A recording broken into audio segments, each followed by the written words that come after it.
শিব পুরাণ অনুসারে জানা যায়, দেবাদিদেব মহাদেবের পছন্দের ফুলের সংখ্যা নেহাত কম নয়। শ্বেতকরবী, আকন্দ, শেফালি, কুন্দ, মল্লিকা, চাঁপা, শিরীষ, নাগকেশর, মুচুকুন্দ, টগর, বজ্রপুষ্প, ধুতরো, পদ্ম ইত্যাদি ফুল রয়েছে ভোলানাথের প্রিয় ফুলের তালিকায়। তবে এসবের মধ্যেও তার সবথেকে প্রিয় ফুল হল পদ্মফুল। কিন্তু পূজার অর্ঘ্যে যদি কোনো ফুল নাও থাকে, তখনও শুধুমাত্র একটি বেলপাতা দিয়ে কোনো ভক্ত যদি তার পূজা করেন, তাতেই পরম তুষ্ট হন আশুতোষ শিব। বিল্বপত্র বা শ্রীফল বৃক্ষের একটি ত্রিফলক পত্রই তার কাছে সমস্ত অর্ঘ্য এবং পুষ্পের থেকে বেশি প্রিয়। কিন্তু বন্ধুরা, আপনারা কি কখনো ভেবে দেখেছেন যে এই বেলপাতা কেন শিবের এত প্রিয়? আর শুধু শিবই নন, যে কোনো পূজা অর্চনায় বিল্বপত্রের আবশ্যিক ব্যবহার কি কখনো আপনাকে ভাবিয়েছে? তাহলে আসুন জেনে নেওয়া যাক এই বিল্ব বৃক্ষের পৌরাণিক ইতিহাস। নমস্কার বন্ধুরা, বৈদিক বাণীর আজকের এই বিশেষ ভিডিওতে আপনাদের সবাইকে সুস্বাগতম। ভারতীয় দর্শন, শাস্ত্র, দেবদেবী এবং শ্রীকৃষ্ণের বাণীর প্রচার আমাদের এই চ্যানেলের মূল বিষয়বস্তু। এবারে আসুন মূল আলোচনায় প্রবেশ করা যাক। বিল্ববৃক্ষ মাহাত্ম্য বর্ণনায় বলা হয়েছে, বিল্বপত্রের ত্রিফলক পত্রটির মাঝের পাতাটি হল শিবস্বরূপ, বাম পত্রটি হল ব্রহ্মাস্বরূপ এবং ডান পত্রটি হল বিষ্ণুস্বরূপ। তাই বলা হয়, বিল্ববৃক্ষের ছায়ায় পা দিলে আয়ু নাশ হয়, আর যদি বিল্ববৃক্ষে পা দেওয়া হয় তাহলে লক্ষ্মী নাশ হয়। বিল্ববৃক্ষের বন যেখানে থাকে সেই স্থান বারাণসী বা পুরী স্বরূপ। তাহলে শ্রোতা বন্ধুরা, আপনারা নিশ্চয়ই বুঝতেই পারছেন বেলগাছ, ফল এবং পাতা সনাতন শাস্ত্রের ঠিক কতটা গুরুত্ব বহন করে চলেছে। পুরাণে বলা হয়েছে, একবার দেবী পার্বতী এবং তার সখীরা অর্থাৎ জয়া, বিজয়া এবং জয়ন্তী প্রমোদ ভ্রমণে বেরোনোর পরিকল্পনা করেন। দেবী পার্বতী তার সিংহের বাহনে তার সখীদের একটি পর্বতে নিয়ে গেলেন। দীর্ঘ পথভ্রমণের ক্লান্তিতে দেবী মায়ের কপালে দেখা যায় এক ফোঁটা ঘাম বা শ্বেতবিন্দু। সেই শ্বেতবিন্দু যখন মাটিতে পড়ল, সেখান থেকে একটি গাছের জন্ম হল, যার ছিল 3টি পাতা। সেটা দেখে সখীরা দেবী পার্বতীতে বললেন, হে দেবী, এই বৃক্ষ তোমারই অংশ, এই বৃক্ষের একটি নাম দেওয়াও তোমার কর্তব্য। তা শুনে দেবী পার্বতী সেই বৃক্ষের নাম বিল্ববৃক্ষ। তারপর তিনি শরীরের বিভিন্ন অংশ এই গাছে স্থাপন করলেন। যেমন গিরিজা রূপে তিনি রইলেন শিকড়ে, কাত্যায়নী নামে রইলেন ফলে এবং দুর্গা রূপে রইলেন ফুলে। তিনি নিজেই ঘোষণা করলেন, মহাদেবকে এই গাছের পাতা এবং ফুল দিয়ে পূজা করলে তিনি সর্বাপেক্ষা সন্তুষ্ট হবেন। যেহেতু দেবী পার্বতী নিজেই গাছে অধিষ্ঠান করেন, তাই এই গাছের পাতা বা ফুল মহাদেবকে দেওয়া মানে আসলে পার্বতীকেই মহাদেবের কাছে অর্পণ করা। আর সেখান থেকেই বেলপাতার ব্যবহার শুরু হলো শিবের পূজায়। তবে বন্ধুরা, এই কাহিনীটি কিন্তু শেষ নয়। বেলগাছের জন্ম সম্পর্কিত সবথেকে প্রচলিত এবং আশ্চর্যজনক কাহিনীটি বর্ণিত হয়েছে শিব পুরাণে। সেই কাহিনী আপনাদের অবশ্যই বলবো। তবে চলুন তার আগে জেনে নিই বেলগাছ সম্পর্কিত এমন কিছু তথ্য যা আপনারা অনেকেই জানেন না। বৈদিক শাস্ত্র মতে বেলগাছের 3টি পাতা একসঙ্গে থাকলে তাকে একটি বেলপাতাই বলা হয়। এই 3টি বেলপাতা একত্রে ব্রহ্মা, বিষ্ণু এবং মহেশ্বরের প্রতীক। অন্যদিকে বিল্বপত্রের ত্রিফলক পত্রকে নিরাকার পরম ব্রহ্মের ত্রিনয়ন হিসাবে বিবেচনা করা হয়। বলা হয়, বিল্বপত্রে 3টি পাতা যথাক্রমে পূজা, স্তোত্র এবং জ্ঞান। এছাড়া বেলগাছের কাণ্ড বা শাখা যথাক্রমে সৃষ্টি, স্থিতি এবং লয়কে উপস্থাপন করে। বন্ধুরা, আপনারা হয়তো অনেকেই জানেন আমাদের হিন্দু শাস্ত্রে 3 সংখ্যাটি কতটা গুরুত্বপূর্ণ। আমাদের গুণ 3টি, সত্ত্ব, রজ এবং তম। আমাদের পরম আরাধ্য 3 জন তথা ব্রহ্মা, বিষ্ণু এবং মহেশ্বর। আমাদের 3টি লোক তথা স্বর্গ, মর্ত এবং পাতাল। বলা হয়, বেলপাতা এই 3টে জিনিসকে একসঙ্গেই বোঝায়। তাই দেবাদিদেব মহাদেবকে বেলপাতা অর্পণ করা মানে নিজের 3 গুণ, 3 লোক, সব দেবতা এবং নিজের সব কিছুকে নিবেদন করাই বোঝায়। একটি বেলপাতা নিজেকে সার্বিকভাবে সমর্পণকে নির্দেশ করে। পুরাণে বলা হয়েছে, সমুদ্র মন্থনের সময় যখন হলাহল নামক তীব্র বিষ উত্থিত হয়, তখন দেবাদিদেব মহাদেব বিশ্ব ব্রহ্মাণ্ডকে রক্ষা করার জন্য সেই ভয়ঙ্কর তীব্র বিষ নিজের কণ্ঠে ধারণ করেছিলেন। সেই ভয়ঙ্কর বিষ পান করার পর তার কণ্ঠ নীল বর্ণের হয়ে গিয়েছিল। এই কারণে শিবের আরেক নাম নীলকণ্ঠ। অন্যদিকে বিষের প্রভাবে দেবাদিদেব মহাদেবের শরীর ক্রমশ গরম হয়ে উঠতে থাকে। তখন সব দেবতারা মিলে তার মাথায় গঙ্গা জল ঢালতে শুরু করেন। ঠিক সেই সময় তার শরীরকে ঠান্ডা রাখার জন্য তার মাথায় বেল পাতাও দেওয়া হয়। পরবর্তীকালে বৈজ্ঞানিক গবেষণায় দেখা গেছে বেল পাতা হল রেডিও প্রোটেক্টিভ, অর্থাৎ যে কোনো রকম তেজস্ক্রিয় পদার্থের তেজ থেকে বেল পাতা কিছুটা রক্ষা করতে পারে। তাই সমস্ত রকম দেবতা দেবীর পূজায় বিল্বপত্র একটি অতি আবশ্যক উপাচার। তবে অসম্পূর্ণ বা ছেঁড়া বেলপাতাকে ধর্মানুষ্ঠানে অর্পণ করলে সেটাকে পাপ কার্যের সঙ্গে সমতুল্য মনে করা হয়। বিল্ব বৃক্ষ এবং পত্রিকা সম্পর্কে জ্যোতিষশাস্ত্রে বলা হয়েছে, বাড়ির উত্তর পূর্ব দিকে বেলগাছ থাকলে সম্পদ প্রাপ্তি ঘটে এবং অশুভ ছায়া থেকেও মুক্তি পাওয়া যায়। বাড়ির পূর্ব দিকে বেলগাছ থাকলে বিভিন্ন সম্পদ প্রাপ্তি হয় এবং জীবনে অনেক সুখ স্বাচ্ছন্দ্য আসে। বাড়ির পশ্চিম দিকে বেলগাছ থাকলে সুসন্তান লাভের পথ প্রশস্ত হয় এবং বাড়ির দক্ষিণ দিকে বেলগাছ থাকলে দুর্ঘটনার মতো বিপদ থেকে মুক্তি পাওয়া যায়।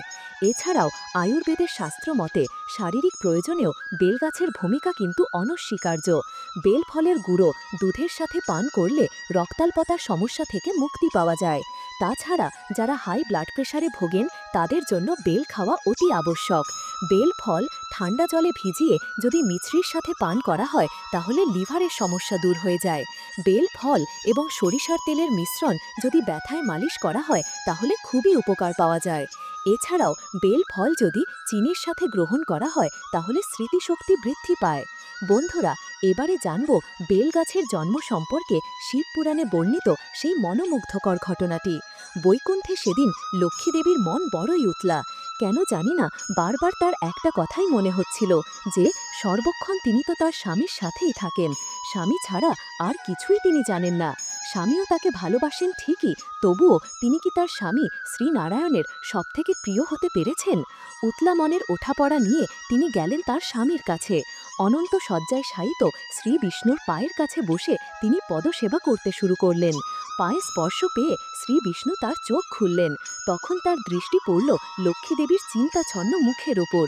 তখন ভগবান লক্ষ্মী দেবীকে জিজ্ঞাসা করলেন, হে দেবী, তুমি কিসের চিন্তায় কষ্ট পাচ্ছ, আমাকে খুলে বলো। একটু ইতস্তত করে দ্বিধাগ্রস্ত চিত্তে শ্রী লক্ষ্মী ভগবানকে বললেন, হে প্রভু, আমি জানি আপনি আমাকে খুবই ভালোবাসেন, কিন্তু আজ কেন জানি না আমার মন উচাটন হয়েছে। কেবলই মনে হচ্ছে আর সকলের থেকে সব কিছুর ওপরে আমি কি আপনার সবথেকে প্রিয় হতে পেরেছেন? শ্রীলক্ষ্মীর কথা শুনে জগৎপতি শ্রী বিষ্ণুর ঠোঁটে একটু হাসি ফুটে উঠল। তিনি সেভাবেই স্মিত হেসে দেবী লক্ষ্মীকে বললেন, মানুষের কাছে প্রাণ যতটা প্রিয় তুমি আমার কাছে ঠিক ততটাই প্রিয়। তবে সত্যি বলতে কি, যদি সবার চেয়ে সবকিছুর ওপরে প্রিয় কেউ হন তাহলে সত্য সুন্দর শিব। তাকে যারা ভক্তিভরে পূজা করেন তারা আমার কাছেও শিবের সমানই প্রিয়। শ্রী বিষ্ণুর মুখে এই কথা শুনে দেবী লক্ষ্মী কয়েক মুহূর্ত মৌন হয়ে রইলেন।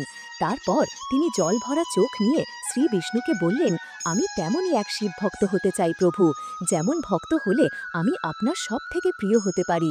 আপনি আমাকে বলে দিন কোন ফুলে এবং কোন মন্ত্রে দেবাদিদেব মহাদেব সন্তুষ্ট হবেন। তখন শ্রী বিষ্ণু লক্ষ্মীর কানে বললেন, শিবের প্রিয় পঞ্চাক্ষর মন্ত্র নমঃ শিবায়, এবং পূজার জন্য চয়ন করতে বললেন প্রস্ফুটিত পদ্ম। শ্রী বিষ্ণুর নির্দেশে দেবী লক্ষ্মী বৈকুণ্ঠে নির্মাণ করলেন সোনা দিয়ে তৈরি শিবলিঙ্গ। রত্নময় মন্দির গড়ে সেখানে প্রতিষ্ঠা করলেন সেই শিবলিঙ্গ। তারপর তিনি শুরু করলেন আরাধ্য দেবতা শিবের নিত্য পূজা। প্রতিদিন প্রভাতে দেবী লক্ষ্মী সরোবরে গিয়ে নিজের হাতে চয়ন করতেন প্রস্ফুটিত পদ্ম। তারপর পবিত্র গঙ্গা জলে পরম নিষ্ঠার সাথে সেই পদ্মগুলিকে ধুয়ে গুনতে বসতেন। পরপর 3 বার গুনে নিয়ে পূজার থালায় সাজিয়ে নেন 100টি পদ্ম। সেই 100টি পদ্মের অর্ঘ্য দিয়ে চলতে লাগল বিষ্ণু ঘরণী দেবী শ্রী লক্ষ্মীর নিত্য শিব পূজা। এভাবেই কেটে গেল পুরো একটা বছর। তারপর এলো বৈশাখ মাস। সেদিন ছিল বৈশাখ মাসের শুক্লপক্ষের তৃতীয়া। প্রতিদিনের মতো পদ্ম চরণ করে, ধৌত করে এবং গণনা করে থালায় সাজিয়ে নিয়ে পূজায় বসেছেন দেবী লক্ষ্মী। নয়ন মুদ্রিত করে দেবাদিদেবের গভীর ধ্যানে ধ্যানস্থ হলেন তিনি। সেই সুযোগে ভক্তকে পরীক্ষা করার জন্য দেবাদিদেব পূজার থালা থেকে 2টি পদ্ম হরণ করে নিলেন। ধ্যানের পর শ্রী লক্ষ্মী যখন অঞ্জলি দিতে শুরু করলেন তখন তার চোখে পড়ল পুরো 100টি পদ্ম থেকে 2টি পদ্ম অনুপস্থিত। তিনি তখন চিন্তা করতে লাগলেন, এরপর পূজা সম্পন্ন হবে কিভাবে? পূজা শেষ শেষ না করেই যদি তিনি আসন থেকে উঠে পুষ্পচয়ন করতে যান তাহলে দেবাদিদেবের অপমান হয়। তাহলে এখন উপায় কি? ব্যাকুল হয়ে শ্রীলক্ষ্মী যখন কোনো দিকেই কোনো দিশা খুঁজে পাচ্ছেন না, তখন তার মনে পড়ে গেল ভগবান বিষ্ণুর একটি কথা। তিনি একবার মাতা লক্ষ্মীর অক্ষি যুগলকে প্রস্ফুটিত পদ্মের সাথে তুলনা করেছিলেন।